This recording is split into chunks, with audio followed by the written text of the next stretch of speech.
Welcome back, everybody, to a new episode of the Mystery Society. Today, I'm going to be hosting. My name is Nate Doan. I'm here with Taylor Dahl. And I'm going to be telling everybody about a very famous disappearance. This is the story of Henry Hudson. I keep saying that. I don't know any of his stories.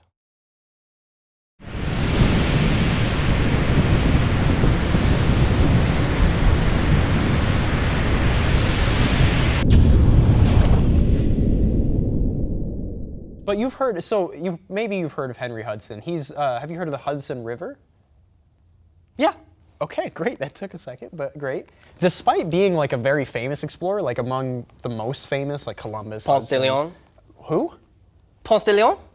Okay. Must not be famous Fountain enough of for me. Youth? Oh, okay. Guess we know different explorers. I guess so. Again, not much is known about his early life despite him being a very famous explorer. We know that he was born in the 16th century. Researchers believe most likely around 1565. He's responsible for the discovery of the Hudson River, and then he was also a very successful proprietor of like trading companies and many expeditions to find whatever people needed found. So the Franklin expedition was very far from the first search of the Northwest Passage. Like I said in the other episode, it's actually been going on since about the 2nd century. Still at this time in the 1600s, Europe was trying to find the passage for the exact same reasons that they were in the 1800s when Franklin went. They wanted a trade route to Asia that would go somewhere through Greenland or the North Pole and make it easier for them to get there instead of having to go all the way around the bottom of Europe and around this side to get to East Asia. I just want to note this is only because Columbus had already failed at going westward because he ran into America. Yeah. Because that was also, let's find the quickest route to Asia. America, oh shoot. Oh no, yeah. And now they're like, okay, well, maybe more northward then and around. Yeah, and yeah. They're still just like trying And to then- get to Asia as quick as they can. Yeah, and for hundreds of years they were trying. It's crazy. Henry Hudson was contracted by a lot of different companies to lead, I believe in total, 4 or maybe more if they were smaller expeditions to the Northwest Passage. The first was in the spring of 1607. He was with his son John Hudson, his first mate Robert Jewett, who was a longtime partner of Henry Hudson.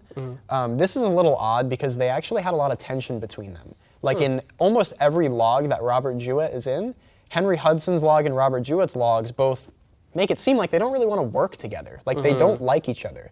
But whether because Robert Jewett is just such a smart crewman or because he's one of the only literate or semi-literate people that they could find, he's on like every ship that Henry Hudson is captaining.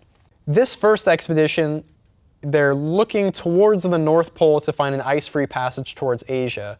He hit ice while heading north and then sailed east until he hit the Svalbard Islands, where he still didn't find the passage. Again, I'm not entirely sure where the Svalbard Islands are, but we're just dealing with that area all around Greenland, basically. In 1608, he was actually sent again by the same company who sent him in 1607 to look for the passage again.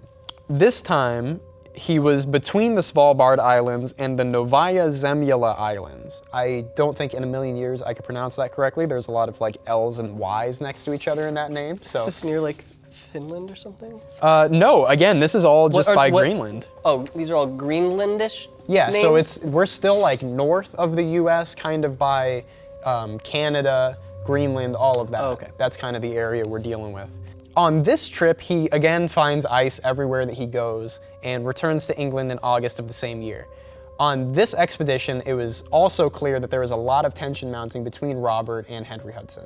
In 1609, he was actually asked by Holland. So all of these expeditions were with Britain. So 1607, 1608, those are British expeditions. Holland reaches out and they go, hey, Henry, we know that you've been looking for this passage. We want to find it too. Can we give you a bunch of money to go find it? He says, yeah, anybody can give me a bunch of money to go sail. I don't give a shit. He takes all of the money. He gets his kid. He gets Robert Jewett in a boat, and they begin to set sail. He heard 2 rumors in Holland when they were giving him the lowdown on the situation. He heard some rumors about the Northwest Passage. They were 2 different areas, but they both spoke of waterways that went through the US, up through Canada, and that is a Northwest Passage.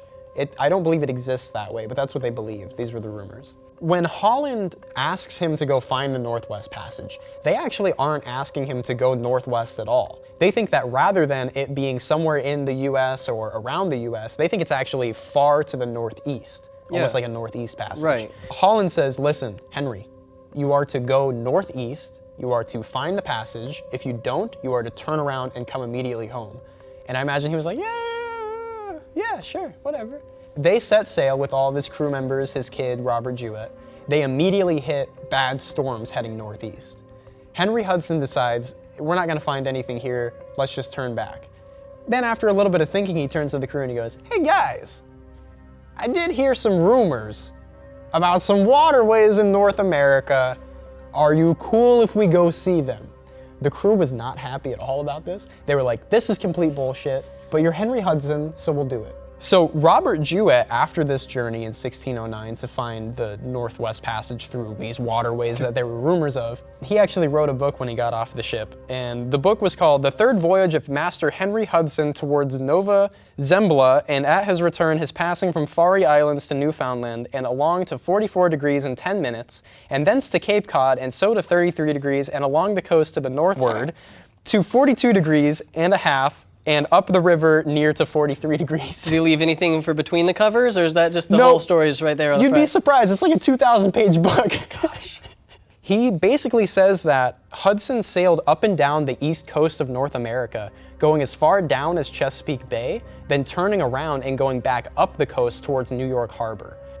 There, the crew was clashing with each other, and they even took land for a little bit and found an indigenous tribe and got into a fight with them. In the book, it seems like this was the most unsuccessful thing that's ever happened, and actually at least one person died there and one died later of injuries. The first person was killed while he was escaping Diggs Island. He was shot in the neck by an arrow. And the second person who died was shot in the leg with an arrow and then died 3 days later. After they buried John Coleman, who was the one that got shot in the neck, they traveled back up the Hudson River. It wasn't called the Hudson yet. This was, I believe, I couldn't tell if this was the first time they had been up this way, but this is one of the times they had discovered the Hudson River before it was named. Okay. They discovered Albany as well.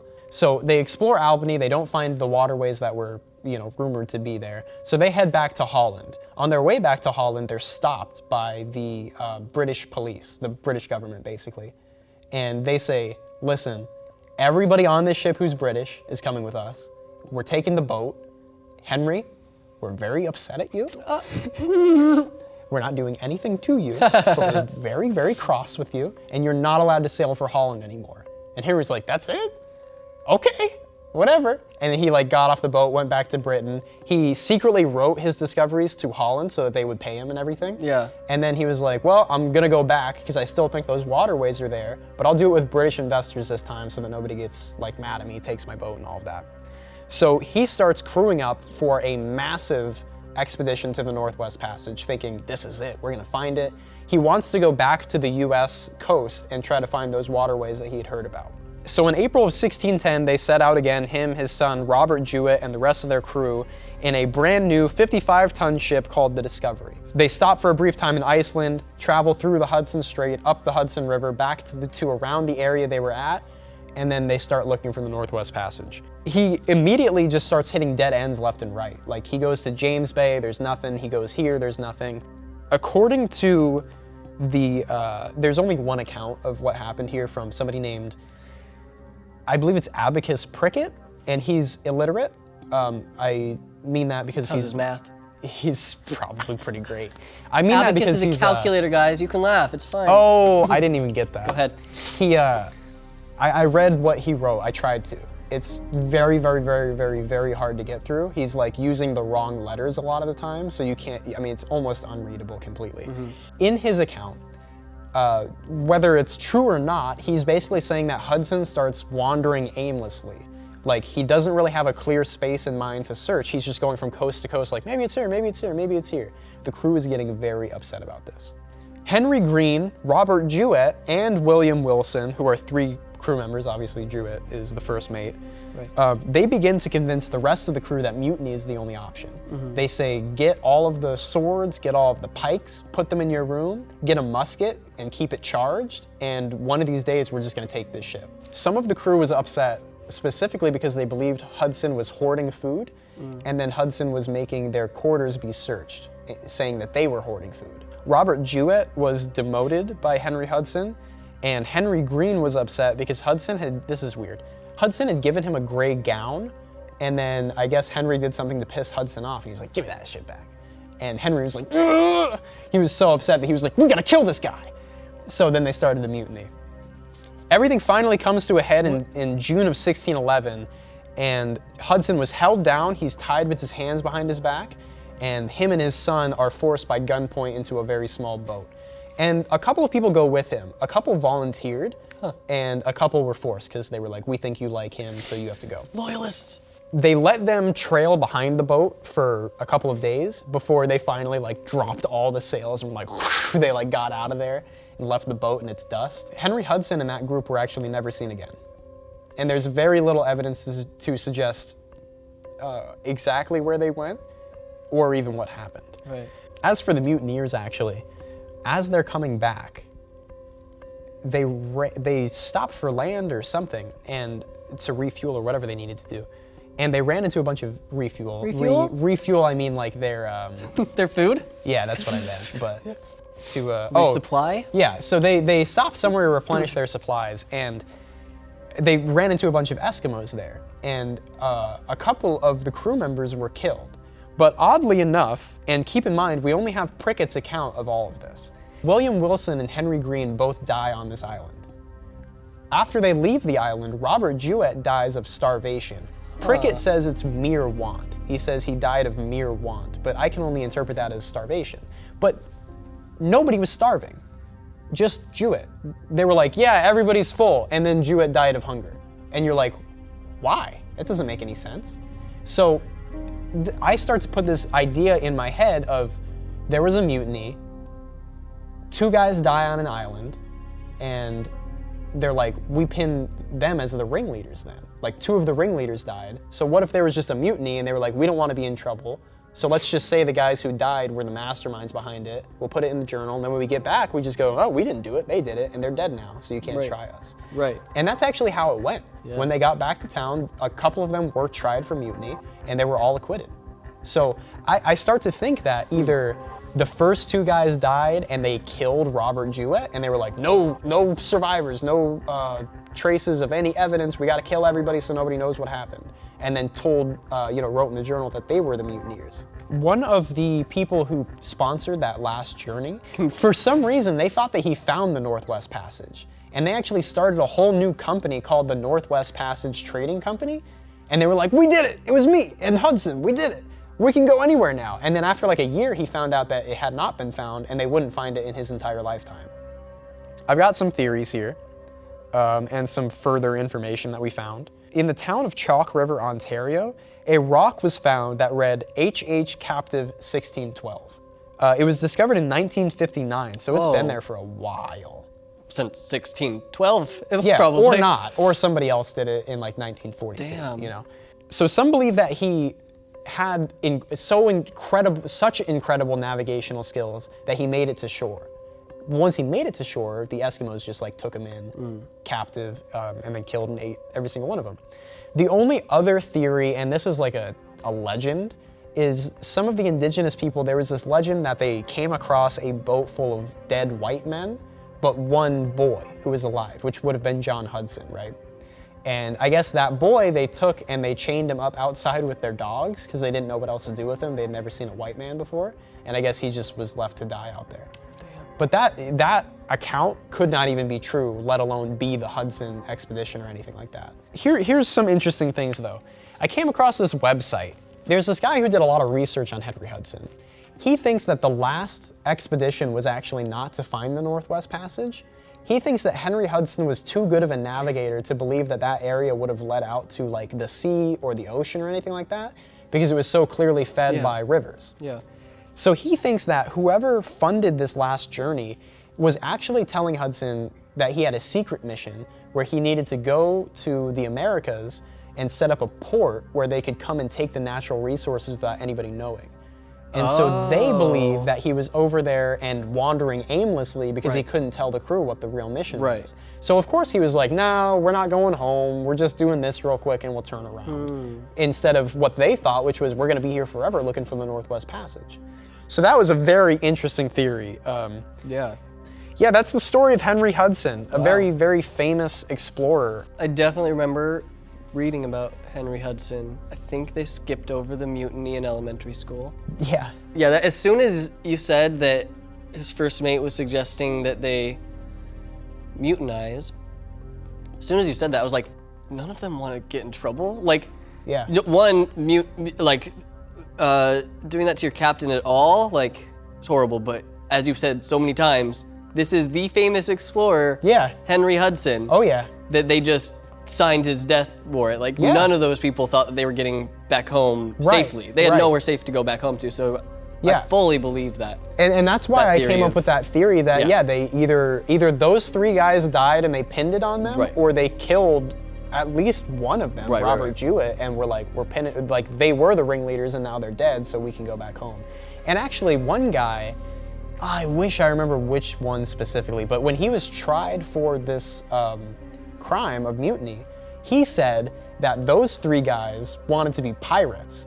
He was like, immediately they sent Hudson out and they were like, now this is a pirate ship, we're gonna go do pirate stuff. Who said that? One of the guys who was tried for mutiny, Said that about the first three mate, guys the who three, were dead. Yeah. And so that further, to me, is like, they think, oh, if they don't believe the journal, well, then we'll just go, well, they were really bad guys too. They wanted to be pirates. And then of course they'll let us go free. We're not pirates. We killed the pirates. You'd think that the first mate would have had to have a journal too, if the main reason Henry brought him along Yeah. was his literacy. Like, Yeah. you'd think he'd be the one keeping records of things. Yeah, there was a couple people who were on the ship for their literacy. Yeah. So maybe not Jewett, but no, I think actually Jewett, because he gave the whole account of that one in 1609 with the really long name.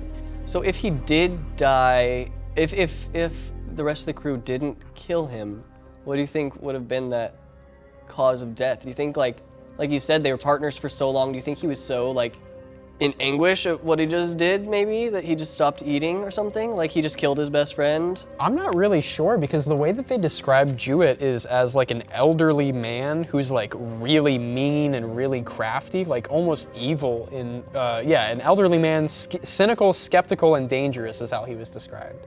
So I don't know, like Robert Jewett sounds scary enough that maybe Right. he was cool with all of it. But I agree, I have no idea what happened to that guy. I don't believe for a second he died of starvation.